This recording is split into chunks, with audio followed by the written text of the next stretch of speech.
नारी सम्मान अब आंदोलन जरूरी है, शौक नहीं मजबूरी है। शौक नहीं मजबूरी है। हमें चाहिए, हमें चाहिए, हमें चाहिए, हमें चाहिए। शौक नहीं मजबूरी है, शौक नहीं मजबूरी है। ये कैसा नारी सम्मान।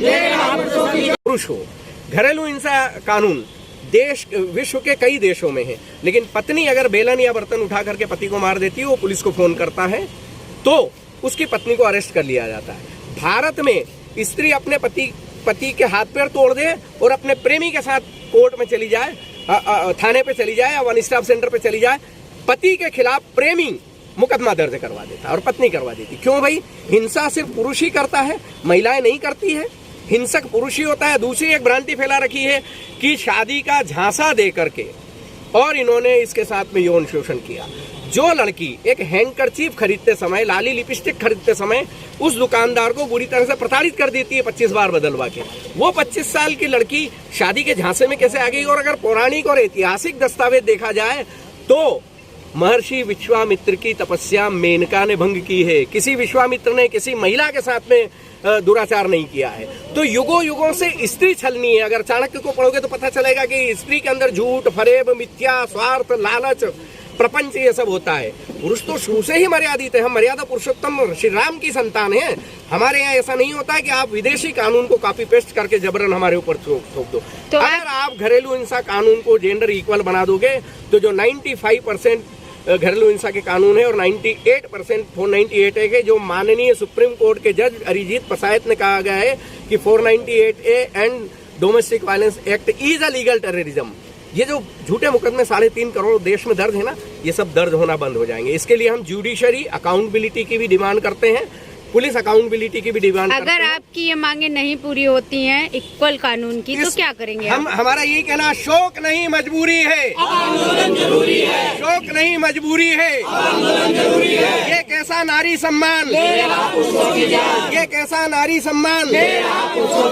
महिला तुम लजाओ मत, झूठे केस लगाओ मत। नारी तुम लजाओ मत, झूठे केस लगाओ मत। बहुओं तुम लजाओ मत, झूठे केस लगाओ मत। स्त्रियों तुम लजाओ मत, झूठे केस लगाओ मत। ये कैसा नारी परिचय बता दीजिए। मैं अशोक दशोरा, संस्था पौरुष, इंदौर मध्य प्रदेश से अध्यक्ष हूँ और तकरीबन 14 साल से मेंस राइट के लिए, पुरुषों के अधिकारों के लिए, पुरुष और पुरुष के परिवार की महिलाओं के अधिकारों के लिए हम लोग पुरुष आयोग, पुरुष कल्याण मंत्रालय और पुरुषों के वेलफेयर के लिए कानून बनाने, जेंडर बायस्ड कानूनों को खत्म करके जेंडर इक्वल बनाने के लिए हम मुहिम चला रहे हैं। अभी आप ये कहाँ पे मुहिम अपना चला रहे हैं? देखिए, आज हम वाराणसी में जो इकट्ठा हुए हैं, हिंदुस्तान की सरजमी से बहुत सारे एनजीओ आए हुए हैं और हम सबका सामूहिक रूप से एक ही हमारे आदरणीय प्रधानमंत्री और आदरणीय योगी जी से निवेदन है, नरेंद्र मोदी जी से और योगी जी से, कि आज तक स्वतंत्रता के 75 साल बाद भी हमारे संविधान की प्रस्तावना, प्रीलिम जो है, प्रियम्बल जो है, वो भी लागू नहीं हो पाया है।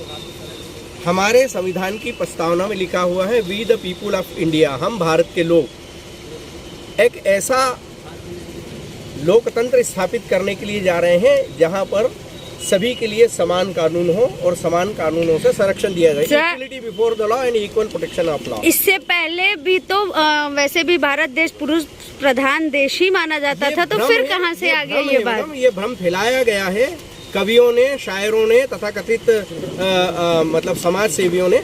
पुरुष प्रधान कभी भी नहीं रहा है। हमारे तो हम तो महर्षि मनु की संतान है। महर्षि मनु ने हजारों साल पहले लिखा है, यत्र नार्यस्तु पूज्यन्ते रमन्ते तत्र देवता।